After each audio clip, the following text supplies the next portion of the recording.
An Uber passenger reached forward and tapped the driver on the shoulder. He had a question. At that, the driver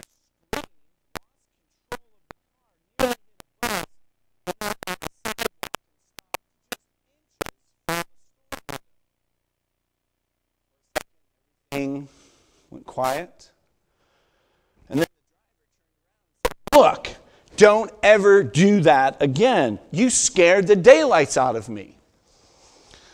And the passenger, he apologized. He said, I didn't realize that a little tap would scare you so much. And the Uber driver said, well, it's not your fault. Just kind of freaked me out. Today is my first day as an Uber driver, and I've been driving a funeral hearse for the last 25 years.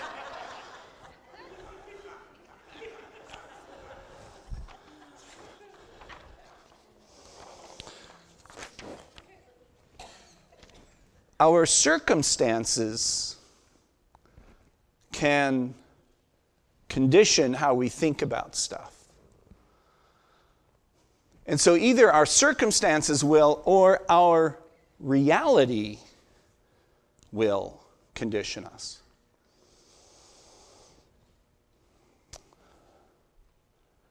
The title is What Life Worth Living? And if you want a clear answer to this question, maybe you ask someone who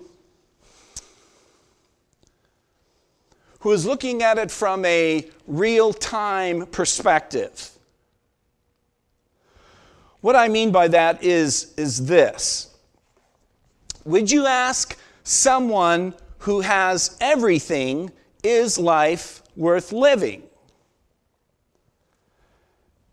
And you might get an answer like this.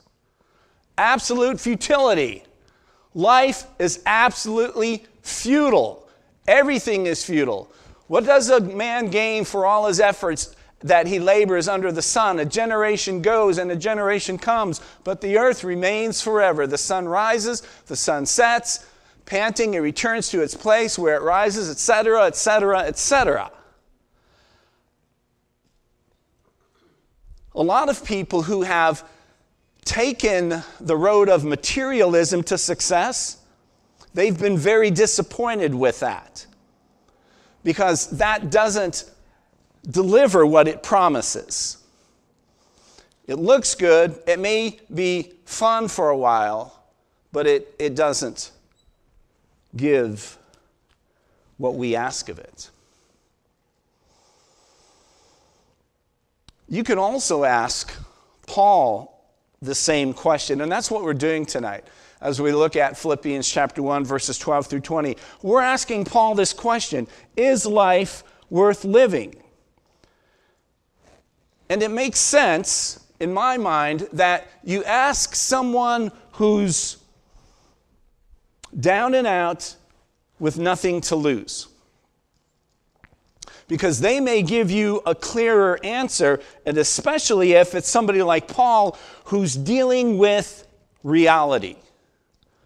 Paul's not dealing with, I wish life would be like this, or I hope life would be like this. He's dealing with life as it really is. So if you will read with me, Philippians chapter 1, beginning in verse 12, it says, now I want you to know, brothers, that what has happened to me has actually resulted in the advance of the gospel, so that it has become known throughout the whole imperial guard and to everyone else that my imprisonment is in the cause of Christ. Most of the brothers in the Lord have gained confidence from my imprisonment and dare even to speak the message fearlessly. To be sure, some preach Christ out of envy and strife, but others out of goodwill. These do so out of love, knowing that I'm appointed for the defense of the gospel. The others proclaim Christ out of rivalry, not sincerely seeking to cause me anxiety in my imprisonment. What does it matter? Just that in every way, whether out of false motives or pure, that Christ is proclaimed. And in this I rejoice. Yes, I will rejoice because I know that this will lead to my deliverance through your prayers and the help of Jesus Christ. My expectation and hope is that I will not be ashamed about anything, but that now, as always, with all boldness, Christ will be highly honored in my body, whether by life or by death. Now, as you listen to how he describes his circumstance in his situation, the way he looks at life and how he would answer that question, is life worth living? He's not allowing what is happening to him to cloud the real answer.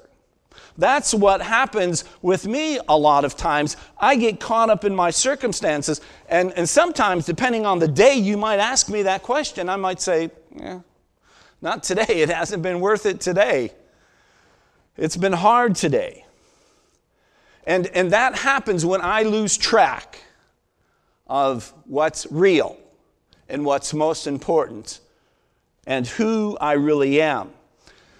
And so because Paul is dealing with this from a real-time perspective, he can say things like, I'm imprisoned, but it's actually working out for the best.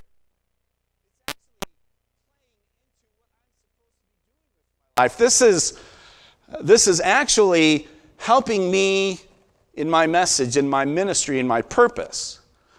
He can say that because he's not focusing on his circumstances.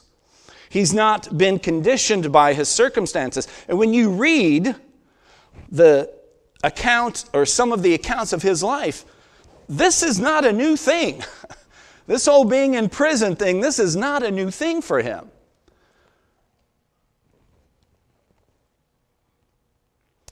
And the amazing thing about it is that he is not discouraged. As a matter of fact, he says in verse 20, my eager expectation and hope is that I will not be ashamed about anything, but that now, as always, with all boldness, Christ will be highly honored in my body, whether by life or by death. See, this is his life. I think verse 20 is something that we need to adopt for ourselves. He knows what's most important in this world as he lives. It's not the circumstances. It's not that he's imprisoned. It's not that he's been beaten. It's not that there are people who are against him. It's this. He says that now, as always, with all boldness, Christ will be highly honored in my body, whether by life or by death. See, that's reality. He's living his life for his Creator. That's reality. Not for his circumstances or not being filtered by his circumstances. He is living life based on the ultimate reality. And his goal, his purpose is that whatever happens, Christ will be honored. And with this kind of purpose, we can continually move forward because of what this purpose does for us. And the first thing it does for us in our lives is it fills the most important longing that we have. And I believe this is the most important longing that everybody has, especially if their lives are conditioned by their circumstances. It makes them lose track of who they are and what life is all about.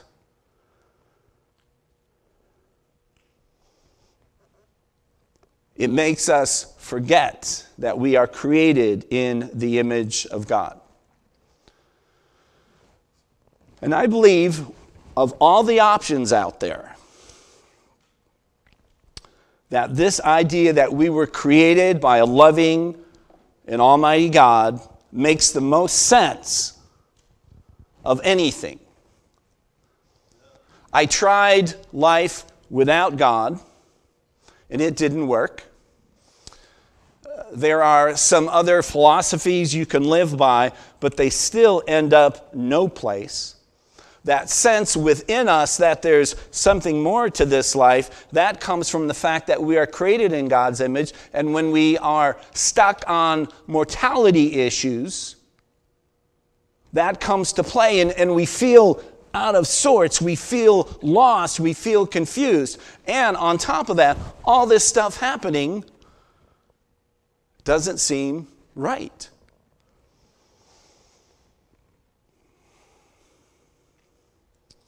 So this makes the most sense of any other option. Who are we?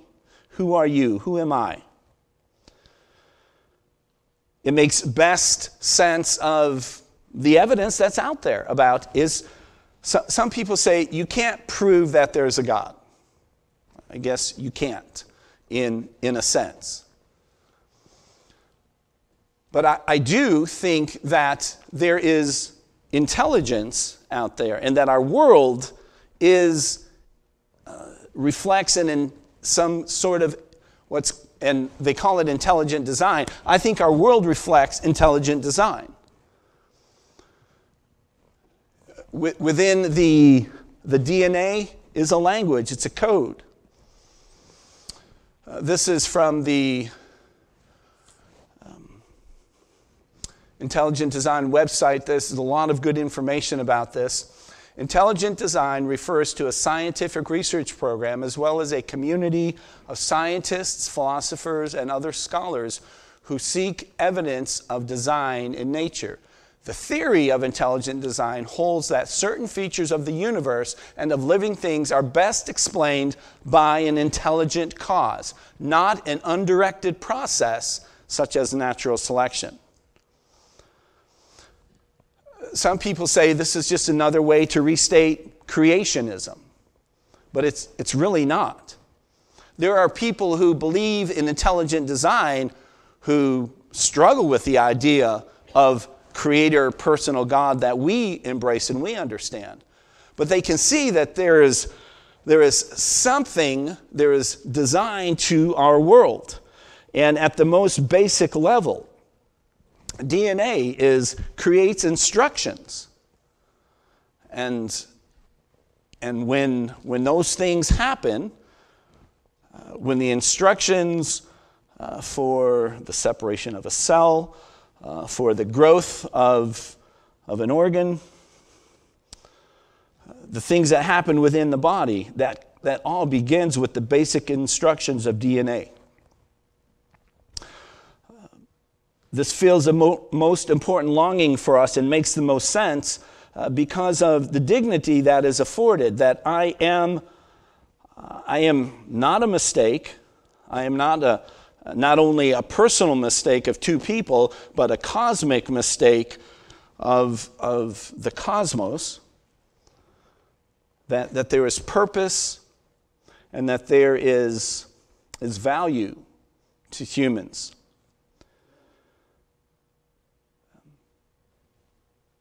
There is a moral standard when we look at what's in Scripture. There is a moral standard for how to live our lives. And that moral standard makes sense. It seems to fit. Not only are people positively blessed by it, when you go against the standard, when you live against God's moral standard, the problems that arise seem to suggest that we should try and do something else in our lives instead of living outside of the standard that's there. That Paul believed this fulfills the most important longing is just kind of highlighted by the fact that this is why he was in prison. He was in prison because he believes that The message of the gospel brings human dignity, brings a moral standard for life that makes sense of the evidence that is out there. And because he believed this so strongly that he gave his life for it, that's how he ended up in prison. So it's kind of a little twist on maybe some of our realities. I know some of the things that I've done have led to negative consequences.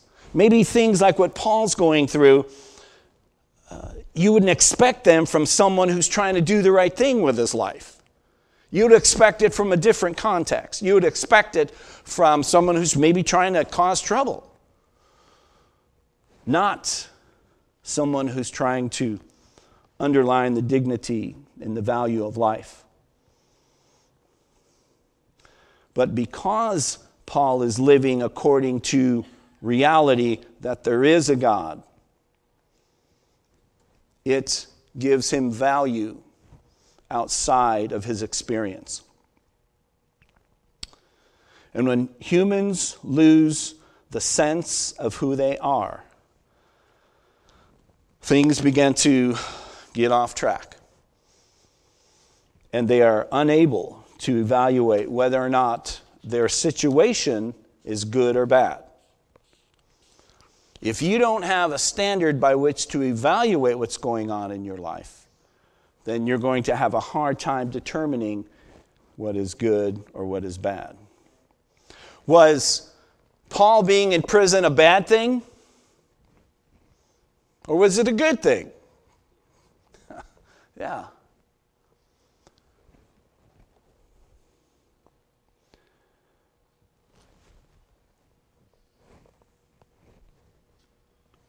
Paul also helps us as we ask the question and maybe look to his words for an answer. Is life worth living? His words help us make sense of our circumstances. If I understand that there is suffering in the world, if there is a moral standard, and when people violate the moral standard, there's going to be consequences, that brings even things that happen to me into perspective. And certainly the things that are happening to Paul, they happen because of the fact that what he was preaching and teaching went against what his society wanted to hear.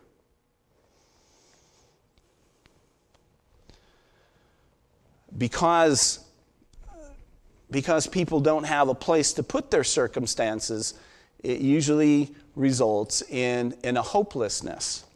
And in our society, there continues to be a high cost for hopelessness. And as I was doing some reading in preparation, I found some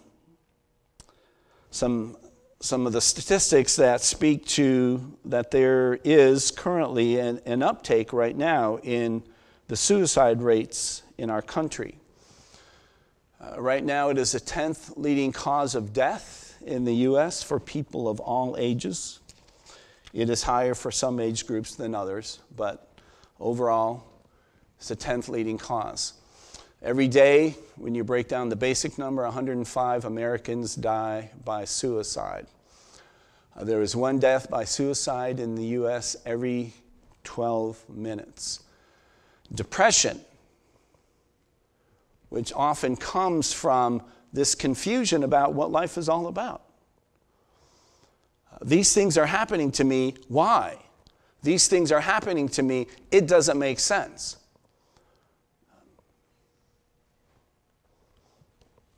Depression affects 20 to 25% of Americans over the age of 18. Suicide takes the lives of over 38,000 Americans every year.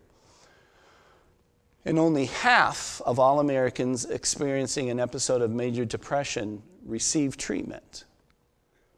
So this kind of gets to some of the societal reality behind suicide, is that People don't get the help they need. They can't find the help that they need.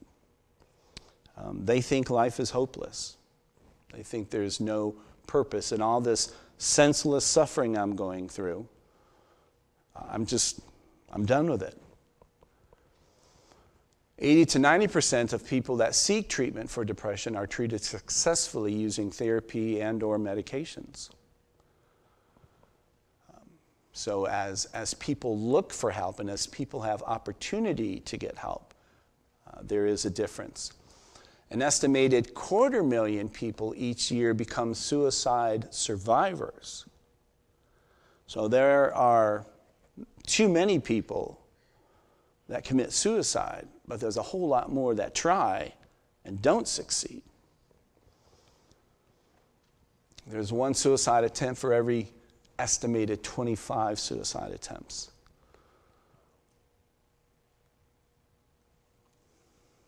And there is one suicide attempt for every estimated 4 suicide attempts in the elderly. Because that's when perhaps hopelessness is most pronounced.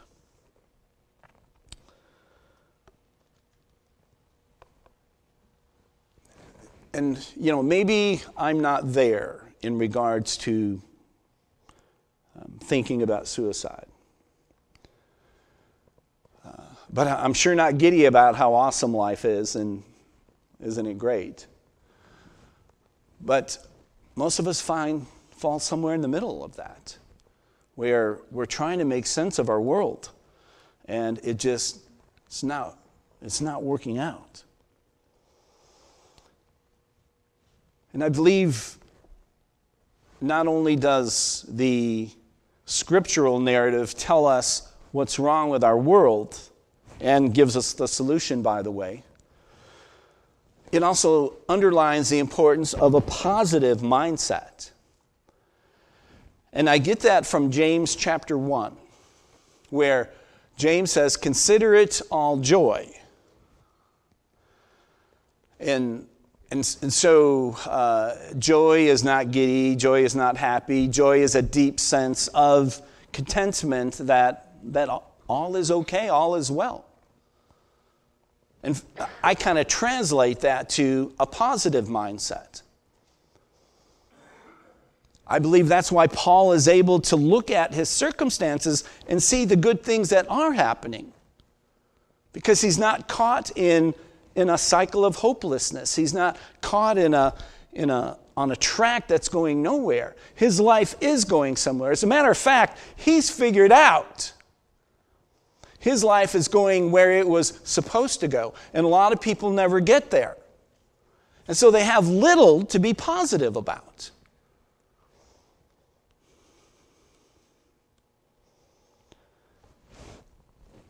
And we struggle with seeing that what's going on in my life has anything to do with my purpose. See, Paul is able to do that.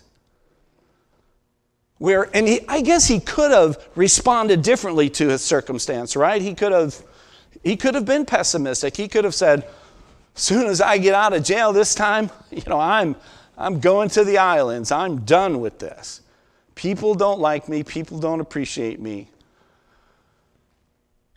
And sometimes what's going on in my life and my purpose in life don't quite meet. There may be some overlap, but I think for a lot of people, they completely miss. We wonder, how did we get here? How did this happen?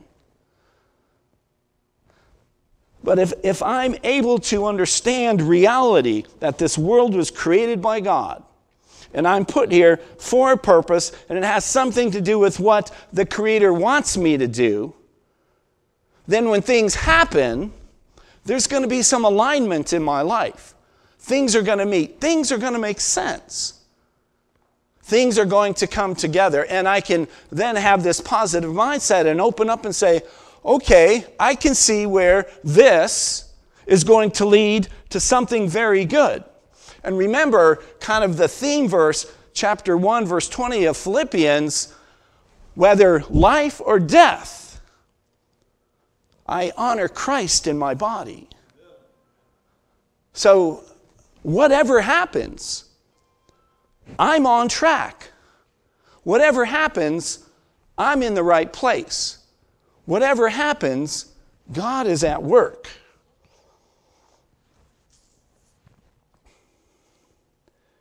And when I can see God moving through my circumstances, then it will keep me from getting caught up in the wrong battle.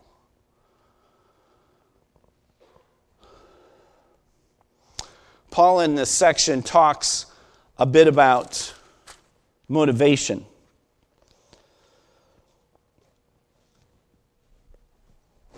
And motivation can be either for us to serve, can be either altruistic, or it can be kind of selfish. He gives a couple of different ways that he communicates this. He said, verse 14, most of the brothers in the Lord have gained confidence for my imprisonment and dare even more to speak the message fearlessly.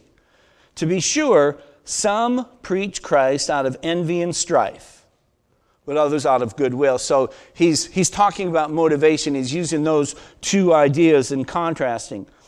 Those who preach out of goodwill, these do so out of love, knowing that I'm appointed for the defense of the gospel. So they're understanding the circumstance. And even though Paul's in jail, they understand. And so their motivation is going to reflect that. The others proclaim out of rivalry, not sincerely seeking to cause me anxiety in my imprisonment. Verse 18, and the statement here is, what does it matter? That's always kind of got my attention. What Paul says, what does it matter? And, it's easy for us to look at something that we don't think is right and get caught up in it and make it a problem. Sort of get caught in the wrong battle. And Paul is not willing, because that is going to take him from what he should be doing. Sometimes I don't understand how someone who has the wrong motivation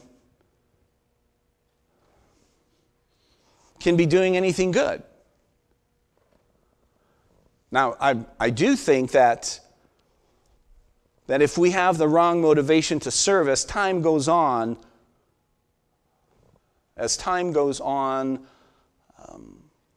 what we believe is going to degrade. But I've got to be careful I don't get sidetracked by things that don't make a difference. Paul says in 1 Timothy chapter 1, verses 18 through 20, he's talking about, let's flip over it. He's talking about a couple of the people involved in the church there who've kind of got sidetracked. 1 Timothy chapter 1, verse 18, Timothy, my son, I am giving you this instruction in keeping with the prophecies previously made about you, so that by them you may strongly engage in battle, having faith and a good conscience. Some have rejected these and have suffered the shipwreck of their faith. So I think motivation can become something else and be problematic, to the point of Hymenaeus and Alexander are among them, and I have delivered them to Satan so that they may be taught not to blaspheme. So they had faith, maybe they were on the right track, but something caused their faith to be shipwrecked. So, and I guess my point here is Paul's not saying, it's not that everything doesn't matter. And we have to use discernment, perhaps. But the most important thing is we need to stay on task about what our purpose is. If this is my purpose, I stay on track with my purpose. I don't get lost in the sidebars. But Paul also says that what the circumstance does is it gives us opportunity.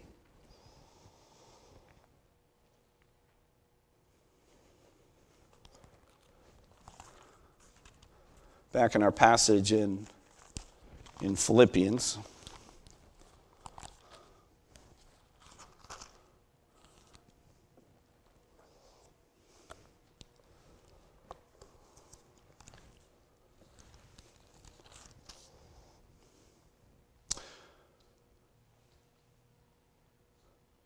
Verse 19, he says, I'm not going to get caught up. As a matter of fact, I'm going to rejoice. In his dire circumstances, he's going to rejoice. Verse 19, because I know this will lead to my deliverance through your prayers and help from the Spirit of Jesus Christ. So that gives the circumstances that other people face in their life, gives us the opportunity to intercede and to positively engage in other people's lives. I'm thinking about something in the shooting in Parkland, Florida, and I think it happened in Las Vegas. The shooting there. Someone said, we need to stop praying about it and take action. And I know that's part of the noise, but it makes me think and wonder and ask and dig into what is it that Paul's talking about here when he's talking about it gives, he's through your prayer, so it gives the opportunity for prayer. What's he saying and what's going on there? Are prayers effective? Does that take care of all the problems in life? Is that what's going to fix that situation? And is that really what, in that context, is that what our prayers are all about? If I'm going to engage in prayer as a way to deal with that circumstance, I'm praying for strength for these people who are enduring the suffering. But what if they don't know God? What if they don't love God? How is God going to answer that prayer? What are we expecting to happen as a result of that prayer? Maybe we should be praying for something else.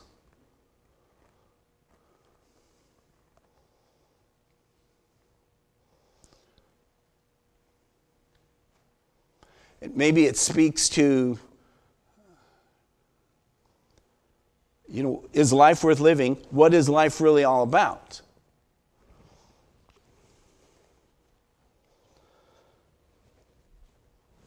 And what life should be about for all of us and for all those people, wherever they are, is that they come to this same conviction that whether I live or I die, I'm going to honor Christ with my body. That's what we need to be praying for. That's where, and that's where our action needs to engage. And we can do it with help from God. That's how Paul understood his life was from God, and if my life is going to navigate this difficulty, and if I'm going to know the answer to the question, is life worth living, only if I understand what life is all about and I begin to align my personal life with reality. Not something that humans have concocted, but with reality, that there is a creator and I've been created by him and I'm accountable to him. I'm responsible to him.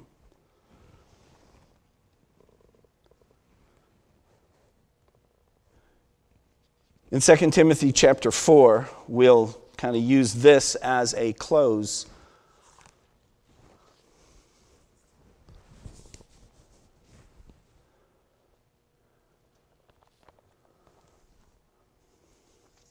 Paul says, at my first offense, no one stood by me, but everyone deserted me. May it not be counted against them. But the Lord stood with me and strengthened me so that the proclamation might be fully made through me, and all the Gentiles might hear. So I was rescued from the lion's mouth. The Lord will rescue me from every evil work and bring me safely into his heavenly kingdom.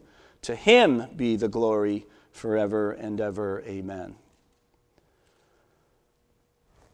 Over the next week, I want to encourage you to take verse 17 and put in the circumstances of your life. Verse 16, it's all too common. Oftentimes, the people that I don't know, the people that we're supposed to count on, the people that we're supposed to trust, the people that said they got my back.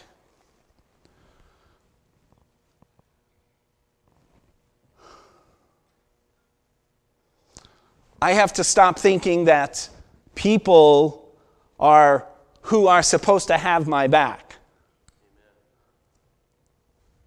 Who's ultimately got our back is Christ. When you read verse 16, doesn't that break your heart? Somebody like Paul, who took hit after hit after hit for the cause. What were they thinking when he was arrested? Well, I guess he deserves it. Why did they desert him? They said, well, we don't want to have anything to do with this. He's not our apostle. And so I think the truth behind verse 16 is that there are limitations when I trust people. But there are never limitations when I trust God. Verse 17, but the Lord stood with me and strengthened me so that the proclamation might be fully made through me. See, this is his specific task, the proclamation. And that's how Paul lives out his understanding of who he is. What he's supposed to be doing with his life, his purpose, the implications of the reality in his life. What are yours? What are the implications of the reality that there is a creator, you've been created by him, you are accountable to him? How does that work out in your specific life? What does that look like? Is life worth living? It depends on whether or not I'm holding on to loss or I'm holding on to life. Let's be an encouragement to each other as we desperately seek to hold on to life. Chet, come forward, lead our song. Please stand.